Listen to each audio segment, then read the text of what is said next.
நீங்கள் பார்த்துக் கொண்டிருப்பது தமிழ்நாடு முக்கிய செய்திகள்.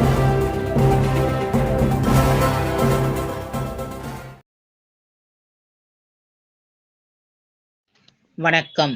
திருவள்ளூரில் மின்சார வாரிய அலுவலகத்தில் பணிபுரியும் அனைத்து அலுவலர்களுக்கு சம ஊதியம் வழங்கக் கோரி கவனஈர்ப்பு ஆர்ப்பாட்டத்தில் ஈடுபட்டனர்.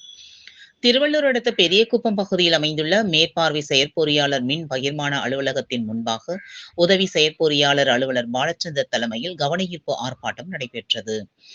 பின்னர் செய்தியாளர்களை சந்தித்து பேசிய பொறியாளர் பாலச்சந்திரன் தெரிவிக்கையில், 4 ஆண்டுகளுக்கு ஒருமுறை மின் வாரிய அலுவலர்களுக்கு சம ஊதியம் என கடந்த 10 முறை சமநிலை ஊதியம் வழங்கப்பட்டதாகவும், தற்போது தமிழக அரசு வெளியிட்டுள்ள அரசாணையின்படி ஒரே அலுவலகத்தில் பணிபுரியும் மின்வாரிய அலுவலர்களுக்கும் 2 பிரிவுகளாக ஊதிய உயர்வு வழங்கப்பட உள்ளதாகவும், அதில் பிரிவு 1 மற்றும் 2 பணியாற்றும் பொறியாளர்கள் மற்றும் அலுவலர்களுக்கு ஊதிய உயர்வு வழங்காமல் தொழிலாளர்களுக்கு மட்டும் ஊதிய உயர்வு வழங்கப்பட்டதாகவும் குற்றம் சாட்டுகின்றனர்.